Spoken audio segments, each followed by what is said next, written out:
नमस्कार दोस्तों, स्वागत है एक नए वीडियो। हम लोग एडिटोरिया के न्यू बुक एनसीईआरटी आधार सीरीज में दिया हुआ प्रैक्टिस सेट देख रहे हैं और आज प्रैक्टिस सेट नंबर 13 देखेंगे, जिसमें दिया हुआ 100 प्रश्नों को फुल डिटेल सॉल्यूशन करेंगे। काफ़ी इंपॉर्टेंट प्रश्नों का संग्रह है, ये एनसीईआरटी बुक से लिया गया है और आज का जो प्रैक्टिस सेट है जो आधारित है राज्य व्यवस्था विषय प्रश्न पत्र पे। तो आइए शुरू करते हैं पहले प्रश्न से।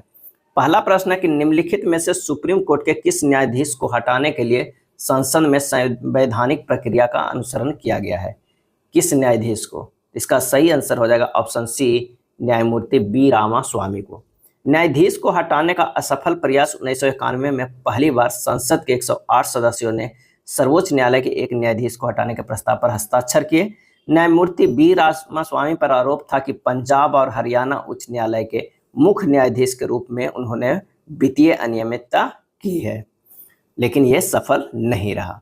भारत के सर्वोच्च न्यायालय के संबंध में निम्नलिखित में कौन सा कथन असत्य है? कौन सा कथन जो है वो असत्य है? तो सर्वोच्च न्यायालय उच्च न्यायालय के न्यायाधीशों को तबादला नहीं कर सकता है, ये जो कथन है वो असत्य है।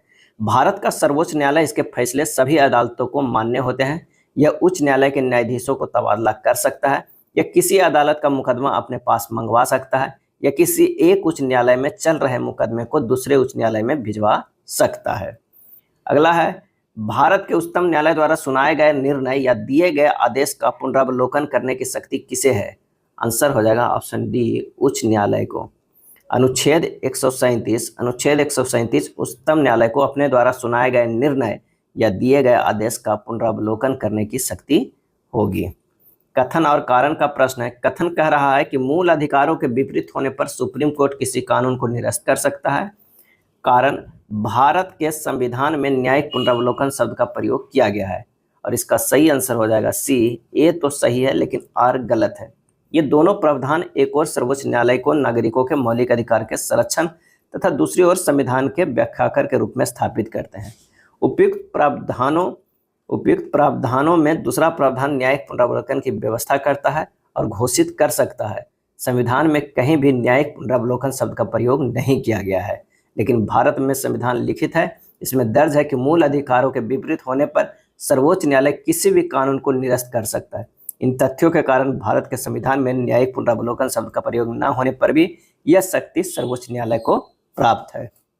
अगला है, निम्नलिखित में किस देश के संविधान में जनहित याचिका PIL को मौलिक अधिकारों की सूची में शामिल किया गया है? आंसर हो जाएगा ऑप्शन सी, दक्षिण अफ्रीका में। विश्व के अनेक न्यायालयों, खासतौर से दक्षिण एशिया और अफ्रीका में भारत की ही भांति न्यायिक सक्रियता का प्रयोग किया जा रहा है, लेकिन दक्षिण अफ्रीका के संविधान में जनहित याचिका को मौलिक अधिकारों की सूची में सम्मिलित किया गया है। इस प्रकार दक्षिण अफ्रीका में अब नागरिक का यह मौलिक अधिकार है कि वह संवैधानिक न्यायालय के सामने व्यक्तियों के अधिकारों के उल्लंघन का मामला उठा सके। नेक्स्ट है, निम्नलिखित कथनों पर विचार कीजिए और बताइए कि कौन सा कथन सही है। भारत का राष्ट्रपति किसी लोकहित या संविधान की व्याख्या से संबंधित किसी विषय पर सर्वोच्च न्यायालय के पास परामर्श के लिए भेज सकता है। बिल्कुल सही है। सर्वोच्च न्यायालय एक युक्त समय के भीतर परामर्श देने के लिए बाध्य है, ये गलत है। आंसर जो हो जाएगा ऑप्शन ए, केवल एक सही है। संसदीय मामलों से संबंधित सभी विवादों को सुलझाना सर्वोच्च न्यायालय का है और इसका आंसर हो जाएगा ए, मौलिक क्षेत्राधिकार है। संसदीय मामलों से संबंधित सभी विवादों को सुलझाना सर्वोच्च न्यायालय का मौलिक क्षेत्राधिकार है। अगले प्रश्न पे चलते हैं कि वरिष्ठ न्यायाधीश को सर्वोच्च न्यायालय का मुख्य न्यायाधीश नियुक्त किया जाएगा, ऐसा किए जाने का क्या आधार है? और इसका जो सही आंसर हो जाएगा वो हो जाएगा ऑप्शन सी, एक विकसित परंपरा। भारत के मुख्य न्यायाधीश की नियुक्ति के मामले में वर्षों से परंपरा बन के आई है कि सर्वोच्च न्यायालय के सबसे वरिष्ठ न्यायाधीश को इस पद पर नियुक्त किया जाएगा, लेकिन इस परंपरा को 2 बार तोड़ा भी गया है। 1973 में 3 वरिष्ठ न्यायाधीश को छोड़कर न्यायमूर्ति AN रे को भारत का मुख्य न्यायाधीश नियुक्त किया गया है। फिर 1975 में न्यायमूर्ति HR खन्ना को पीछे छोड़ते हुए न्यायमूर्ति MH बेग की नियुक्ति की गई है। रिक्त स्थानों की पूर्ति विकल्प में दिए गए उचित शब्दों के आधार पर कीजिए। भारत के राज्य और उनके राज्य क्षेत्र वे होंगे जो खाली स्थान अनुसूची में विनिर्दिष्ट हैं और इसका सही आंसर होगा ऑप्शन ए, पहली अनुसूची में विनिर्दिष्ट है। भारतीय संविधान के अनुच्छेद 1 में भारत अर्थात इंडिया को किस रूप में वर्णित किया गया है? और इसका सही जवाब हो जाएगा ऑप्शन सी, यूनियन के रूप में। अनुच्छेद 1 के ए में भारत अर्थात इंडिया राज्यों का संघ यूनियन होगा। संविधान के अंतर्गत शिक्षा किस सूची का विषय है? और इसका सही आंसर हो जाएगा ऑप्शन बी, समवर्ती सूची का विषय है। समवर्ती सूची में शिक्षा, कृषि भूमि के अतिरिक्त किसी अन्य संपदा का हस्तांतरण, वन, ये सब जो है शामिल है। भारत की संसद किसी राज्य में से उसका राज्य क्षेत्र अलग करके अथवा दो या अधिक राज्यों को मिलाकर नए राज्य का निर्माण कर सकती है। यह प्रावधान भारतीय संविधान के किस अनुच्छेद में है? और इसका सही आंसर हो जाएगा यह अनुच्छेद 3 में वर्णन है। अगला प्रश्न है कथन एवं कारण का कि संघ सरकार ने सशस्त्र बल विशिष्ट शक्ति अधिनियम का निर्माण किया है। और कारण जो है संविधान का अनुच्छेद 33 एवं 34 संघ सरकार की शक्ति को उस स्थिति में काफी बढ़ा देते हैं जब देश के किसी क्षेत्र से सैनिक शासन लागू हो जाए। और इसका आंसर हो जाएगा ए, कथन और कारण दोनों सही है और कारण भी कथन का सही स्पष्टीकरण भी है। प्रत्येक राज्य की कार्यपालिका शक्ति का प्रयोग इस प्रकार किया जाएगा जिससे संघ की कार्यपालिका शक्ति के प्रयोग में कोई अड़चन या प्रतिकूल प्रभाव न पड़े। संघ की कार्यपालिका शक्ति का विस्तार किसी राज्य को ऐसे निर्देश देने तक होगा जो भारत सरकार को इस परियोजना के लिए आवश्यक प्रतीत हो। उपरोक्त प्रावधान किस अनुच्छेद में वर्णित है?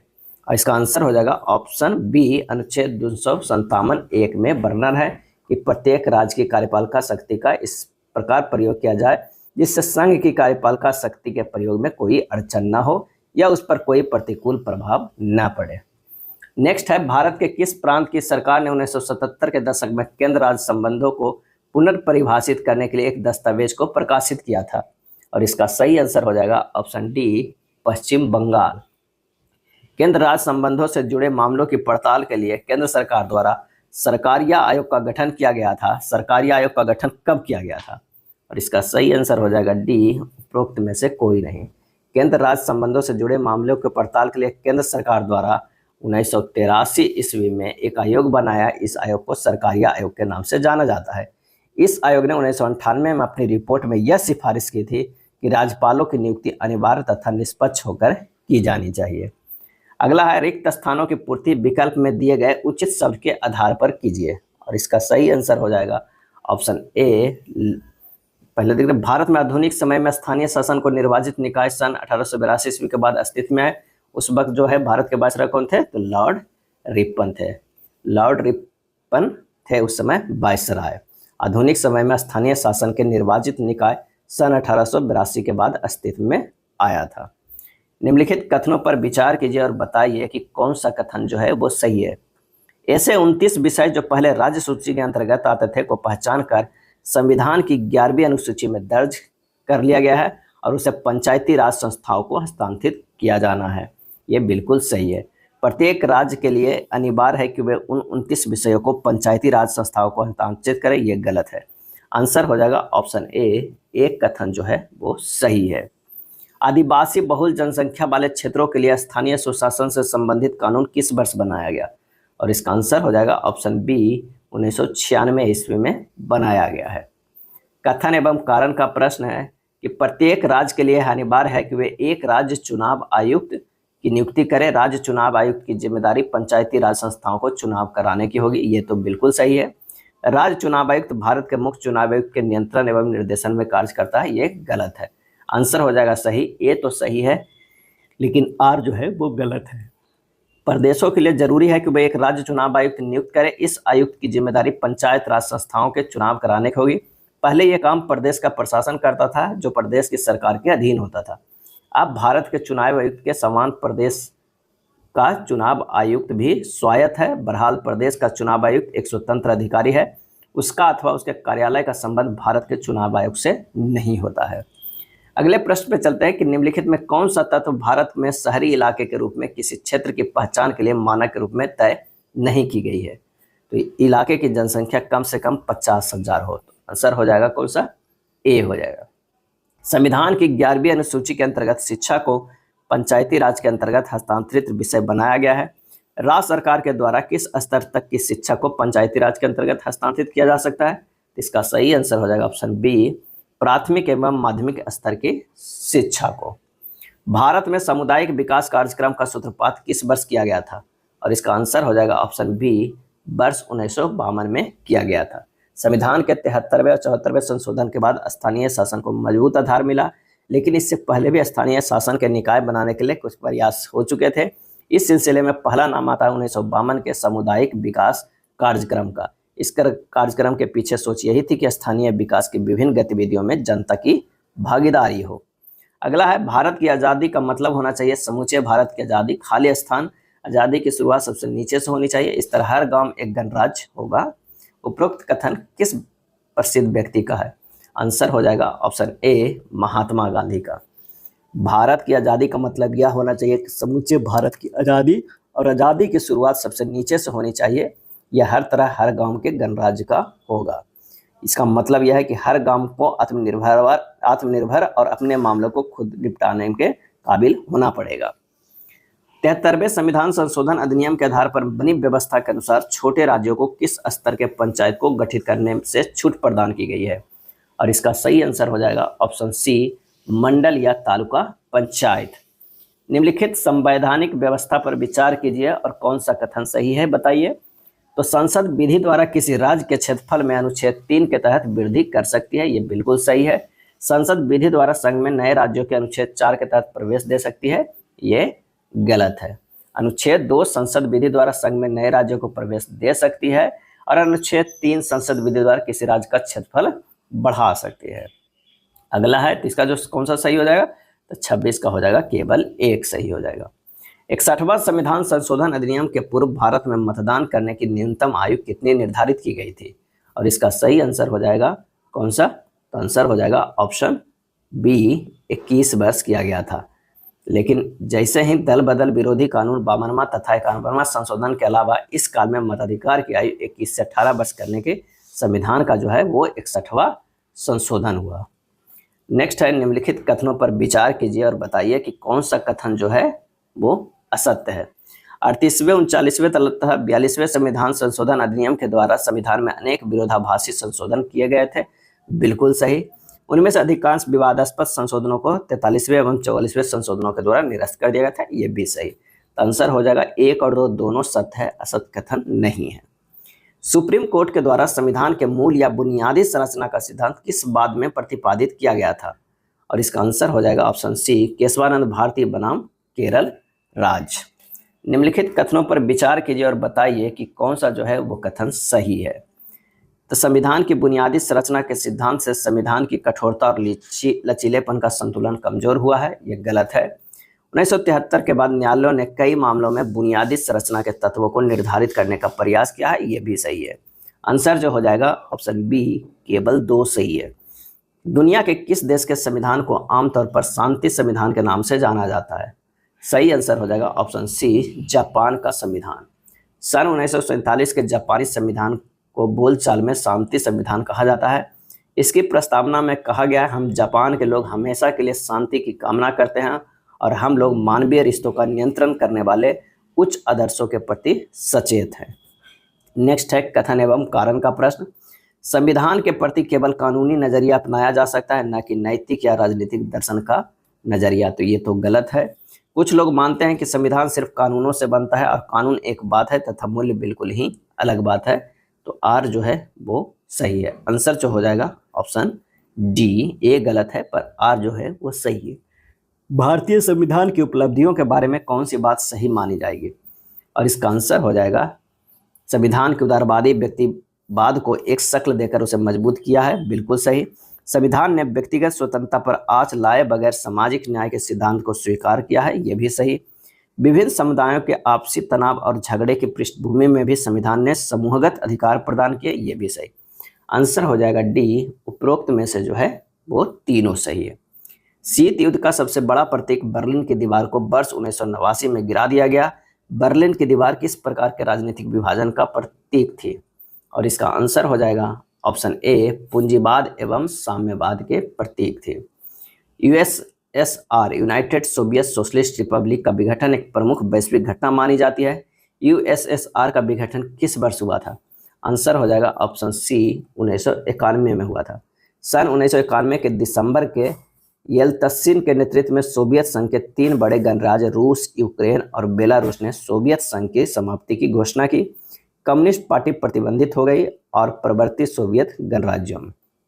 नेक्स्ट है, वर्ष 1991 ईस्वी में किस देश के विघटन के उपरांत बोस्निया, हर्जगोविना, स्लोवेनिया तथा क्रोएशिया एक स्वतंत्र देश के रूप में अस्तित्व में आए? और इसका आंसर हो जाएगा ऑप्शन बी, यूगोस्लाविया के। वैश्विक राजनीति के संदर्भ में शॉक थेरेपी का क्या तात्पर्य है? और इसका सही आंसर हो जाएगा बी, सौम्यवाद से पूंजीवाद की ओर संक्रमण से। सौम्यवाद से पूंजीवाद की ओर संक्रमण से। सोवियत संघ से स्वतंत्रता की घोषणा करने वाला पहला गणराज्य कौन था? और इसका आंसर हो जाएगा ऑप्शन सी, लिथुआनिया। 1990 मार्च 1990 में लिथुआनिया स्वतंत्रता की घोषणा करने वाला पहला सोवियत गणराज्य बना था। निम्नलिखित में कौन सा देश बाल्टिक गणराज्य में शामिल नहीं माना जाता है? और इसका आंसर हो जाएगा ऑप्शन बी, आर्मेनिया। कौन सा देश बाल्टिक गणराज्य में शामिल नहीं माना जाता है? तो वो है आर्मेनिया। कथन एवं कारण का प्रश्न है। कथन है कि 1978 के बाद से चीन ने अद्भुत प्रगति की और अगले सालों में एक बड़ी आर्थिक ताकत के रूप में उभरा। ये बिल्कुल सही है।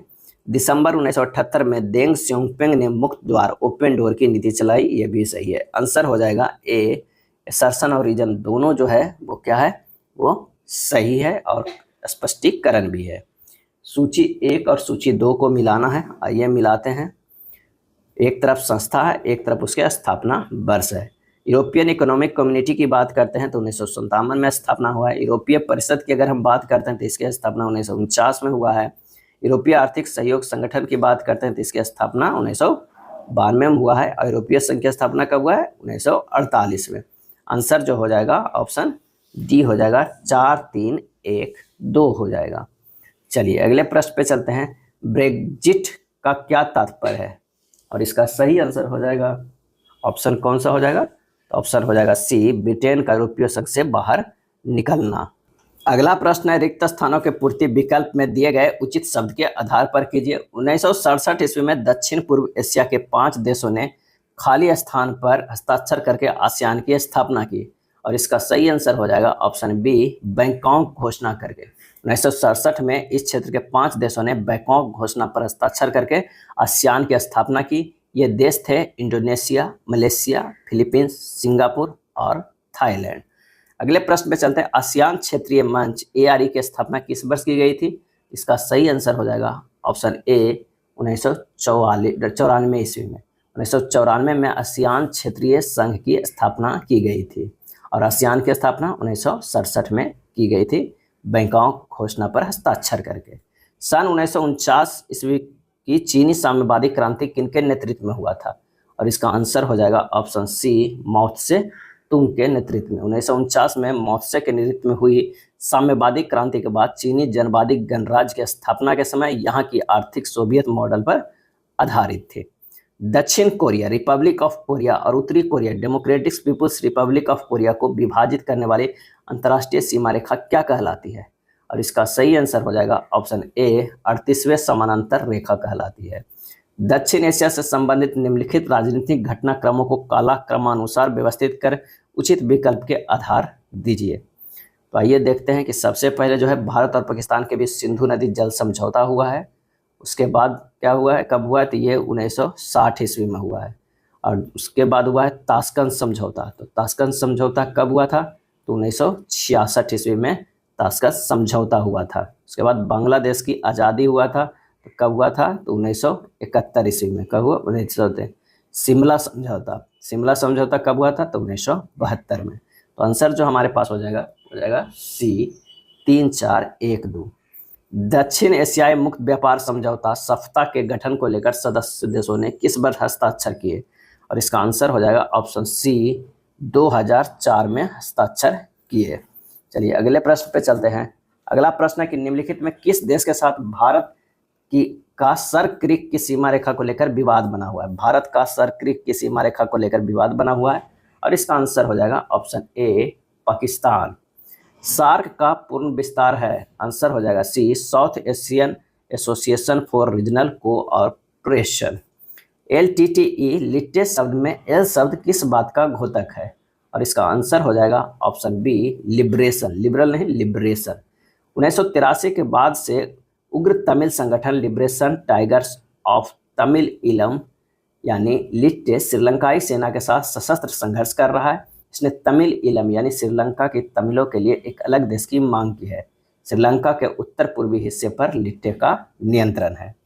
संयुक्त राष्ट्र का गठन मानवता को स्वर्ग पहुंचाने के लिए नहीं बल्कि उसे नरक से बचाने के लिए हुआ है। डेग हैमरशोल्ड बोले थे। डेग हैमरशोल्ड कौन थे? और इसका सही आंसर हो जाएगा ऑप्शन बी, संयुक्त राष्ट्र संघ के दूसरे महासचिव थे डेग हैमरशोल्ड।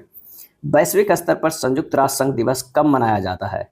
और इसका सही जवाब हो जाएगा ऑप्शन सी, 24 अक्टूबर को, क्योंकि 24 अक्टूबर 1945 ईस्वी को संयुक्त राष्ट्र संघ की स्थापना हुआ था।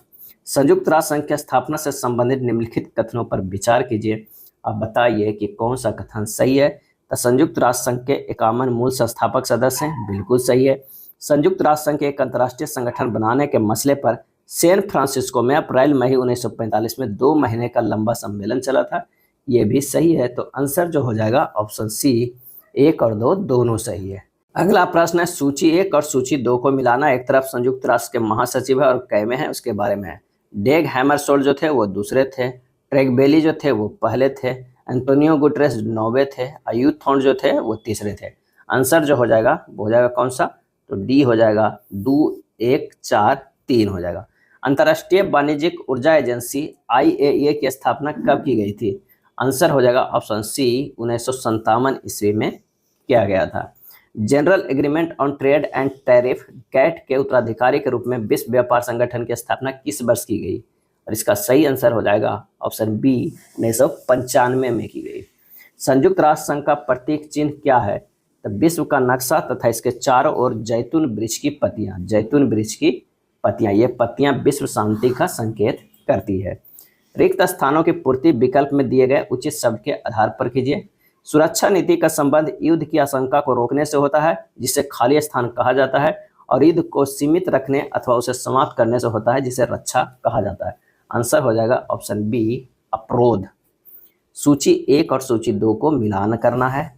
परमाणु अप्रसार संधि, इसका हो जाएगा 1968 में। जैविक हथियार संधि 1972 में। रासायनिक हथियार संधि 1992 में। सही आंसर हो जाएगा वो हो जाएगा ए। विकल्प वाला कथन एवं कारण का प्रश्न है कि दुनिया में सबसे ज्यादा संघर्ष अफ्रीका के सहारा मरुस्थल के दक्षिणावर्ती देशों में होते हैं, ये बिल्कुल सही है। यह इलाका दुनिया का सबसे गरीब इलाका है, ये भी सही है। आंसर हो जाएगा ए, दोनों सही है, दोनों स्पष्टीकरण भी है कारण। सन 1992 में पर्यावरण और विकास के मुद्दे पर केंद्रित संयुक्त राष्ट्र संघ का वैश्विक सम्मेलन कहाँ हुआ था? और इसका सही आंसर हो जाएगा option B, Rio de Janeiro में। कहाँ हुआ था? रियो डी जेनेरिया में। इसे पृथ्वी सम्मेलन भी कहा जाता है। कथन और कारण का फिर से प्रश्न है, अंटार्कटिक प्रदेश विश्व की जलवायु को संतुलित रखने में महत्वपूर्ण भूमिका निभाता है, तो ये बिल्कुल सही है। यहाँ का अंदरूनी हिमानी परत ग्रीन हाउस गैसों के जमाव का महत्वपूर्ण सूचना स्रोत है, ये भी सही है। तो ये हो जाएगा असर्शन और रीजन दोनों सही है, और कारण जो भी है वो कथन का स्पष्टीकरण देता है। भारत ने क्योटो प्रोटोकॉल 1997 पर हस्ताक्षर किस वर्ष किया था? और इसका आंसर हो जाएगा ऑप्शन सी, 2002 में किया था। निम्नलिखित कथनों पर विचार करें और बताएं कि कौन सा कथन सही है। तो भारत की सरकार विभिन्न कार्यक्रमों के जरिए पर्यावरण से संबंधित वैश्विक प्रयासों में शिरकत कर रही है, बिल्कुल सही है। भारत सरकार ने वर्ष 2010 में ऊर्जा संरक्षण अधिनियम पारित किया, ये गलत है। आंसर हो जाएगा ऑप्शन ए, केवल एक जो है वो सही है। 2001 में ऊर्जा संरक्षण अधिनियम पारित हुआ, इसे ऊर्जा के ज्यादा कारगर इस्तेमाल की पहलकदमी की गई। एक अवधारणा के रूप में वैश्वीकरण की बुनियादी तत्व क्या है? सही आंसर हो जाएगा ऑप्शन ए, प्रवाह है। कथनों पर विचार कीजिए और असत्य कथन कौन है वो बताइए। वर्ल्ड सोशल फोरम की पहली बैठक 2001 ईस्वी में ब्राजील के पोर्टो अल्गेरे शहर में हुई थी, बिल्कुल सही। वर्ल्ड सोशल फोरम नव उदारवादी वैश्वीकरण के विरोध का एक विश्व व्यापारी मंच है, ये भी सही है। तो यह आंसर हो जाएगा डी, ना तो 1 ना तो 2 है, क्योंकि असत्य कथन प्रश्न में खोज रहा है। भारत की स्वतंत्रता के पूर्व संध्या पर निम्नलिखित वक्तव्य किस व्यक्ति का है? कल हम अंग्रेजी राज की गुलामी से आज़ाद हो जाएंगे, लेकिन आधी रात को भारत का बंटवारा भी होगा, इसलिए कल का दिन हमारे लिए खुशी का दिन होगा और गम का भी। और इसका सही आंसर हो जाएगा ऑप्शन ए, महात्मा गांधी ने कहे थे 14 अगस्त 1947 को कलकत्ता से। सीमांत गांधी के नाम से किन्हें जाना जाता है? सही आंसर हो जाएगा ऑप्शन सी, खान अब्दुल गफ्फार खान को। 15 अगस्त 1947 से पहले ही अधिकतर रजवाड़ों के शासकों ने भारतीय संघ में अपने विलय के एक सहमति पत्र पर हस्ताक्षर किए। इस सहमति पत्र को क्या कहा जाता है? तो कहा जाता है instrument of accession. Instrument of accession काफ़ी इंपॉर्टेंट है। अधिकतर रजवाड़ों के शासकों ने भारतीय संघ में अपने विलय के एक सहमति पत्र पर हस्ताक्षर किए। इस सहमति पत्र को इंस्ट्रूमेंट ऑफ एक्सेशन कहा जाता है। चलिए अगले प्रश्न पे चलते हैं। स्वतंत्रता के बाद आंध्र प्रदेश भाषाई आधार पर गठित होने वाला भारत का पहला राज्य था। किस प्रांत से विलय कर तेलुगु भाषियों के लिए आंध्र प्रदेश का गठन किया गया था? सही जवाब हो जाएगा ऑप्शन ए, मद्रास प्रांत से। बाबा साहब भीमराव अम्बेडकर ने नेहरू के पहले मंत्रिमंडल स्वतंत्रता के बाद से इस्तीफा क्यों दिया था? आंसर हो जाएगा बी, हिंदू कोड बिल लाए जाने के विरोध में। भारतीय जनता पार्टी के पूर्ववर्ती राजनीतिक पार्टी भारतीय जनसंघ के संस्थापक अध्यक्ष कौन थे? आंसर हो जाएगा ऑप्शन बी, श्यामा प्रसाद मुखर्जी थे। राष्ट्रीय भारत परिवर्तन संस्थान नीति कब स्थापित किया गया? और इसका आंसर हो जाएगा ऑप्शन डी, 1 जनवरी 2015 को। राष्ट्रीय भारत परिवर्तन संस्थान यानी नीति आयोग की स्थापना कब हुआ? 1 जनवरी 2015 को। भारतीय सांख्यिकी संस्थान की स्थापना कब और किनके द्वारा की गई? और इसका आंसर हो जाएगा ए, 1931 ईस्वी में पीसी महालनोबिस के द्वारा की गई। स्वतंत्र भारत के प्रथम विदेश मंत्री कौन थे? आंसर हो जाएगा ऑप्शन बी, जवाहरलाल नेहरू थे।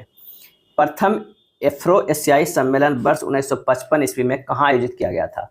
और इसका आंसर हो जाएगा ऑप्शन सी, बांडुंग इंडोनेशिया में था। भारत और चीन के बीच पंचशील समझौता 1954 पर हस्ताक्षर करने वाले दोनों देशों के नेताओं का सही युग्म क्या है?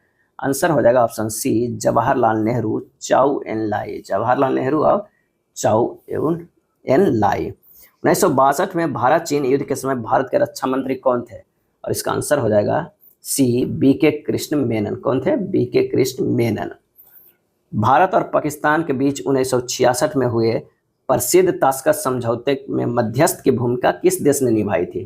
और इसका आंसर हो जाएगा ऑप्शन बी, सोवियत संघ ने निभाई थी। चंद्रयान 3 लैंडिंग स्थल को अंतर्राष्ट्रीय खगोलीय संघ द्वारा मान्यता दी गई, इसका नाम क्या रखा गया? और इसका आंसर हो जाएगा ऑप्शन बी, शिव शक्ति रखा गया है। सिनेविस्टार इंटरनेशनल फिल्म फेस्टिवल का आयोजन किस शहर में किया गया? और इसका सही आंसर हो जाएगा ऑप्शन ए, चंडीगढ़ में किया गया। Indian masters national badminton championship 2024 में 2 स्वर्ण पदक किसने जीते? और इसका आंसर हो जाएगा ऑप्शन बी, नाहिद दिवेचा ने। क्वात्रो सिएनेगास क्षेत्र जो हाल ही में जल संकट के कारण खबरों में था, किस देश में स्थित है? और इसका आंसर हो जाएगा ऑप्शन बी, मैक्सिको में। हाल ही में भारत के चुनाव आयोग ने 85 वर्ष से अधिक उम्र के व्यक्तियों और 40% के विकलांग व्यक्तियों के लिए आसान मतदान की सुविधा के लिए कौन सा ऐप लॉन्च किया है? आंसर हो जाएगा ऑप्शन सी, सक्षम ऐप। हाल ही में 148वें अंतर संसदीय संघ की बैठक कहाँ आयोजित की गई? और इसका आंसर हो जाएगा ऑप्शन सी, जिनेवा स्विट्जरलैंड में किया गया। हाल ही में समाचारों में देखे गई भारत रोजगार रिपोर्ट 2024 किस संगठन द्वारा जारी की गई है? आंसर हो जाएगा ए, अंतर्राष्ट्रीय श्रम संगठन एवं मानव विकास संस्थान। म्यांमार में भारत का नया राजदूत किसे नियुक्त किया गया है? आंसर हो जाएगा ऑप्शन बी, अभय ठाकुर। एबेल पुरस्कार 2024 किसने जीता, जिसे कभी कभी गणित का नोबेल पुरस्कार भी कहा जाता है? आंसर हो जाएगा option C, Michel Talagrand. किस आईआईटी ने एक अग्रणी स्वाइन फीवर वैक्सीन तकनीक को वैक्सीन निर्माण कंपनी बायोमेड प्राइवेट को सफलतापूर्वक हस्तांतरित किया है? आंसर हो जाएगा ए, आईआईटी गुवाहाटी। अफांसी निकेतन सीमांट जो हाल ही में खबरों में है, किस महासागर में स्थित है? आंसर हो जाएगा ऑप्शन बी, हिंद महासागर। अफांसी निकेतन सीमांट जो हाल ही में खबरों में किस महासागर में? तो हिंद महासागर में। पहला परमाणु ऊर्जा शिखर सम्मेलन कहाँ आयोजित किया गया? आंसर हो जाएगा ऑप्शन बी, ब्रुसेल्स में। किस देश ने G20 दूसरे रोजगार कार्य समूह EWG की बैठक की मेजबानी की है? आंसर हो जाएगा ऑप्शन ए, ब्राजील। टेंटलम एक दुर्लभ धातु है, टेंटलम हाल ही में किस नदी में खोजी गई है? और इसका सही आंसर हो जाएगा ऑप्शन बी, सतलज नदी में। हाल ही में चर्चा में रहा पोपोकैटेपेटल ज्वालामुखी किस देश में स्थित है? पोपोकैटेपेटल ज्वालामुखी किस देश में स्थित है? और इसका आंसर हो जाएगा option B, Mexico. Baltimore bridge जो हाल ही में खबरों में था, किस देश में है? आंसर हो जाएगा ऑप्शन डी, यूएसए में। Agriculture integrated command and control centre KICC के संदर्भ में कथनों में कौन सा कथन जो सही है? तो आइए इसे देखते हैं कौन सा सही है। तो यह एक केंद्रीकृत प्रौद्योगिकी आधारित समाधान है जिससे भारत के कृषि क्षेत्र को सूचित निर्णय लेने में सहायता करता है और सहायता प्रदान करने के लिए डिजाइन किया गया है। बिल्कुल सही।